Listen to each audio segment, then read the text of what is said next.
Sudah. Mulai sudah selesai. Baik, salam Miss dengan teman-teman semuanya. Di sini kami dari kelompok 10. Di sini kami akan mempresentasikan hasil presentasi kami, yaitu dengan tema komponen-komponen perencanaan pembelajaran. Di sini teman kelompok kami ada 4 orang. Yang pertama itu Antonius Banunaik, yang kedua saya sendiri Alsis Nata, yang ketiga Alda Juneda Bois, dan yang keempat Agatha Kristi Nganawadang. Baik, kami langsung masuk dalam komponen evaluasi pembelajaran, di mana komponen mendasarkan dalam pembelajaran adalah tujuan yang hendak dicapai dalam pembelajaran, sehingga rumusan tujuan merupakan aspek fundamental untuk mengarahkan proses pembelajaran, hingga tujuan adalah target yang ingin dicapai suatu kegiatan pembelajaran. Pembelajaran adalah padanan untuk istilah introduction dalam bahasa Inggris, sedangkan dalam bahasa Yunaninya disebut dengan introduce atau introere, yang berarti menyampaikan pikiran. Pembelajaran pada dasarnya adalah proses untuk menciptakan suasana lingkungan sedemikian rupa sehingga terjadi interaksi antara peserta didik dengan pendidik dan sumber belajar yang menyebabkan terjadinya peristiwa belajar pada peserta didik.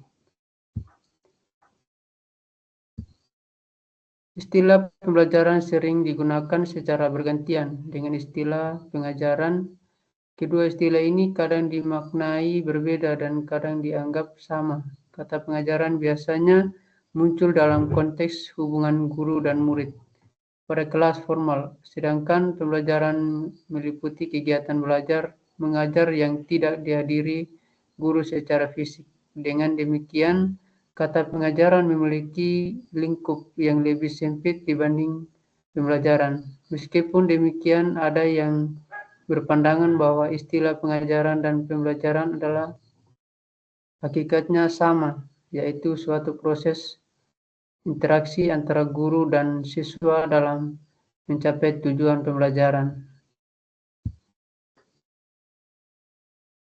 Berikut konsep dasar evaluasi.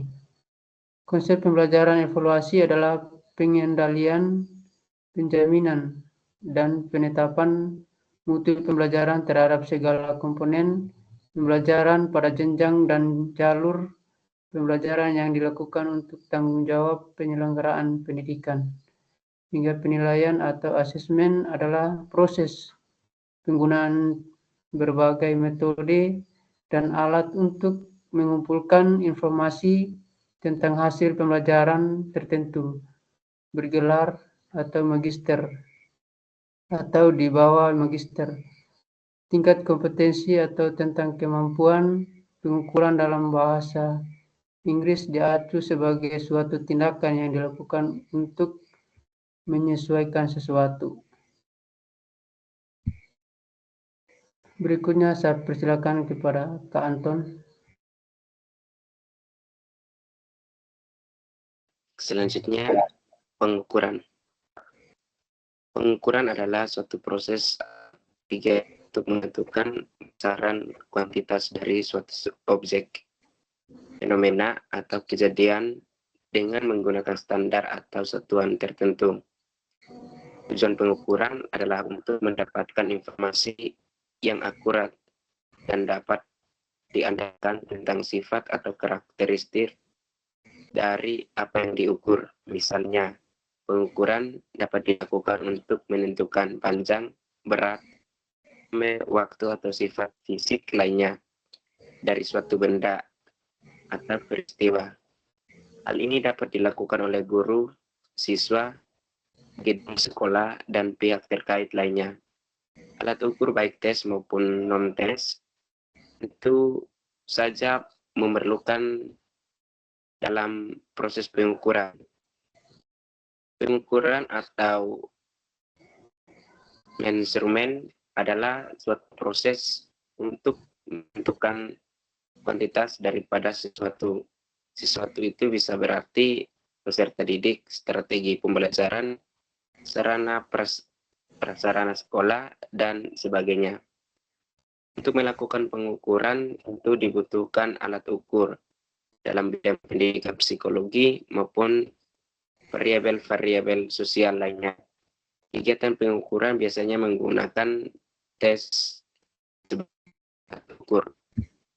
Yang berikut penilaian. Penilaian adalah yaitu suatu proses atau kegiatan sistematis yang bertujuan untuk mengumpulkan data mengenai belajar dan prestasi siswa dalam kegiatan tujuan pembelajaran dalam rangka tugas yang akan datang. Keputusan yang konsisten dalam menentukan nilai rating berikutnya dan penerimaan peserta didik merupakan bagian integral dari upaya untuk mendukung peningkatan dalam pencapaian hasil belajar siswa. Pelaksanaan penilaian biasanya terbatas pada internal, di mana guru berperan langsung dalam kegiatan pembelajaran dan melakukan penilaian terhadap kemajuan siswa. Guru menggunakan berbagai metode evaluasi seperti ujian, tugas, dan proyek untuk memantau pengembangan siswa dalam mencapai kompetensi dan tujuan pembelajaran yang telah ditetapkan. Proses ini membantu guru untuk memberikan umpan balik yang relevan kepada siswa, serta menyesuaikan strategi pembelajaran agar lebih efektif sesuai dengan kebutuhan individu dan kelompok dalam kelas. Evaluasi pembelajaran. Tes adalah istilah yang paling sempit pengertiannya dari keempat istilah lainnya, yaitu membuat dan mengajukan sejumlah pertanyaan yang harus dijawab. Sebagai hasil jawabannya diperoleh oleh sebuah ukuran atau nilai angka dari seseorang. Istilah tes, pengukuran atau measurement, penilaian atau assessment, dan evaluasi sering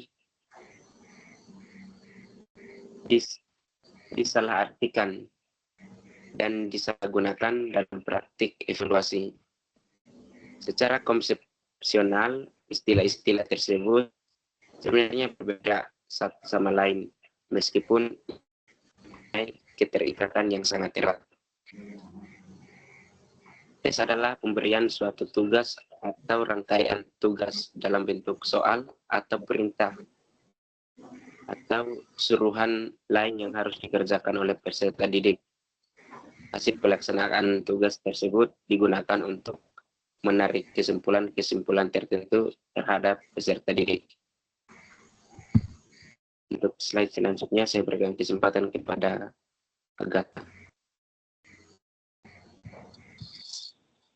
Baik, selanjutnya kriteria evaluasi pembelajaran. Kriteria evaluasi pembelajaran merujuk pada standar atau acuan yang diterapkan untuk menilai sejauh mana siswa mencapai tujuan belajar. Kriteria ini memegang peranan yang penting dalam pendidikan karena memberikan bantuan kepada pengajar dan institusi dalam mengukur seberapa efektif proses pembelajaran dan perkembangan siswa. Dalam pelaksanaannya, evaluasi yang efektif harus juga mengedepankan umpan balik yang positif untuk membantu siswa mengenali kelebihan dan aspek yang perlu ditingkatkan. Evaluasi tidak hanya sebatas penilaian angka, tetapi juga berfungsi untuk mendukung perkembangan siswa secara menyeluruh. Beberapa kriteria dalam evaluasi pembelajaran. Yang pertama, tujuan pembelajaran. Evaluasi harus didasarkan pada tujuan pembelajaran yang telah ditetapkan sebelumnya. Kriteria ini memastikan bahwa semua aspek yang ingin dicapai selama proses belajar mengajar dapat terikut. Yang kedua, ketercapaian kompetensi.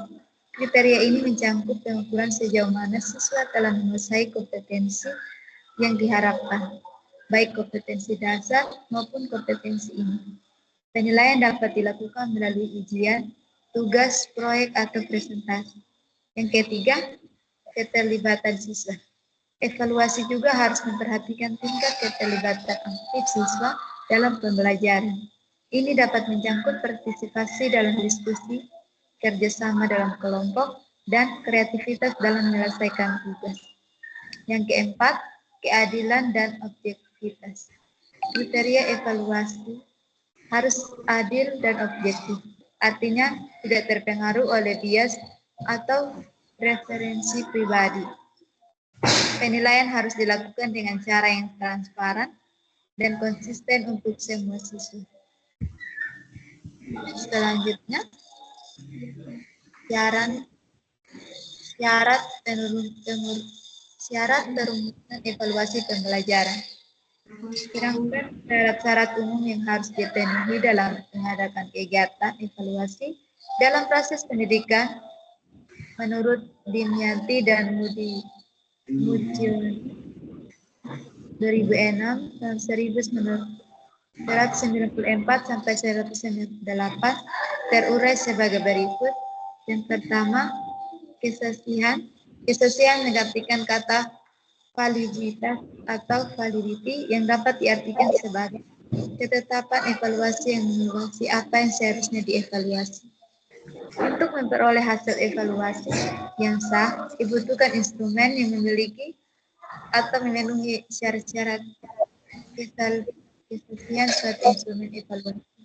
Kesaksian instrumen evaluasi diperoleh melalui hasil pemikiran dan hasil pengalaman. Selanjutnya saya berikan kesempatan kepada Kak Alda.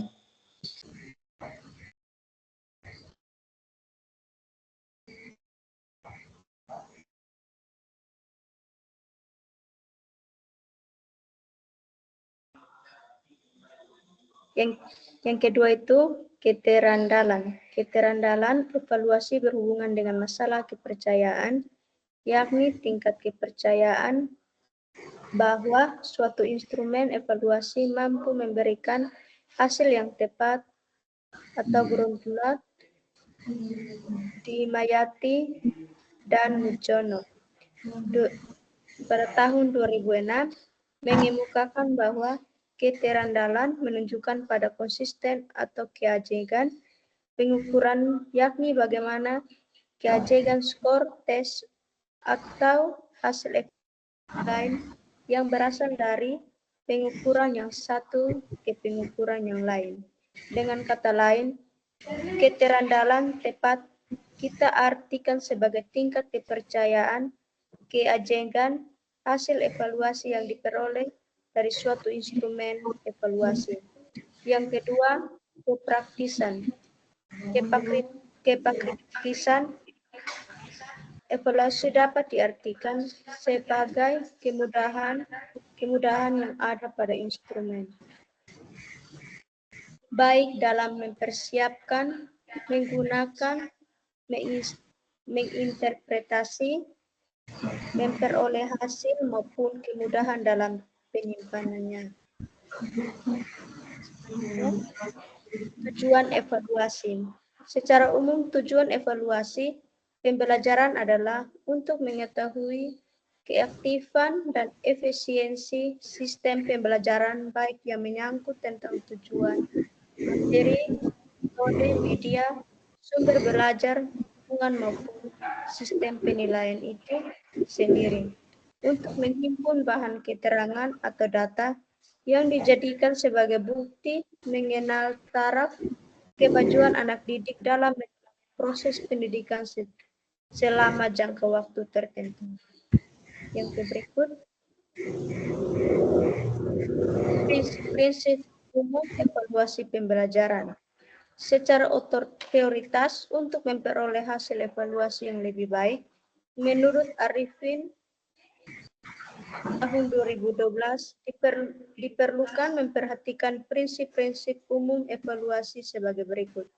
Yang pertama, kontinuitas atau evaluasi tidak boleh dilakukan secara insidental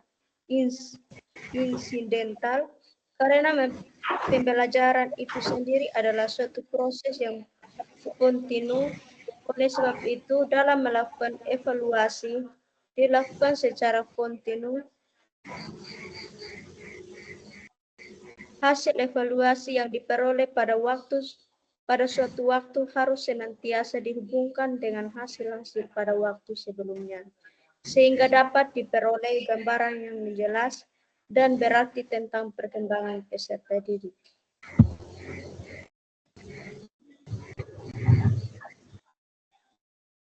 Yang kedua, kompetensi dalam melakukan evaluasi terhadap suatu objek. Mengambil seluruh objek sebagai bahan evaluasi, misalnya jika objek evaluasi itu adalah peserta didik, seluruh aspek kepribadian peserta didik itu harus dievaluasi baik yang menyangkut kognitif, efektif maupun psikomotor, mengevaluasi objek-objek evaluasi lainnya. Yang kedua, adil dan objektif.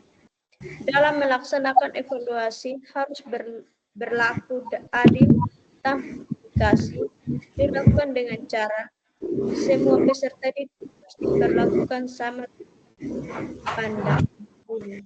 Hendaknya bertindak secara objektif, apa adanya sesuai dengan kemampuan peserta didik, sikap like and dislike, perasaan, keinginan, dan prasangka yang bersifat negatif harus dijauhkan. Evaluasi harus didasarkan atas kenyataan atau data dan fakta yang sebenarnya bukan hasil manipulasi atau rekayasa. Bisa kembalikan ke Pak. Lanjut, Kak. Bisa lanjut, Kak.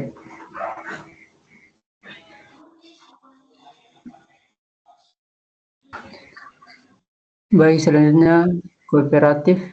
Dalam kegiatan evaluasi hendaknya bekerja sama dengan semua pihak, seperti orang tua, peserta didik, sesama guru, kepala sekolah,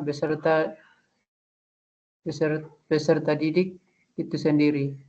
Hal ini dimaksudkan agar semua pihak merasa puas dengan hasil evaluasi dan pihak-pihak tersebut merasa dihargai.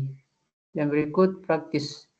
Praktis mengandung arti mudah digunakan bagi yang menyusun alat evaluasi maupun orang lain yang akan menggunakan alat tersebut, yang harus memperhatikan bahasa dan petunjuk pengerjaan soal. Selanjutnya, kesimpulan. Dengan memahami dan menggabungkan komponen-komponen ini, evaluasi pembelajaran dapat dilaksanakan secara efisien dan mendukung pengembangan keterampilan siswa, serta meningkatkan mutu keseluruhan proses pembelajaran.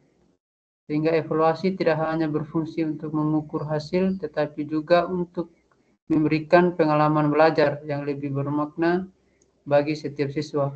Oleh karena itu, evaluasi pembelajaran yang terintegrasi dengan baik berfungsi sebagai alat yang multifungsi, bukan hanya sebagai instrumen untuk menilai hasil belajar, tetapi juga sebagai sarana yang memungkinkan perbaikan berkelanjutan dalam pengajaran, sehingga mendukung perkembangan siswa serta meningkatkan kualitas pendidikan secara menyeluruh, sehingga hal ini menjadikan evaluasi sebagai komponen yang esensial dalam proses pendidikan yang tidak bisa diabaikan. Baik, sekian dari kami. Miss, terima kasih. Tuhan Yesus memberkati.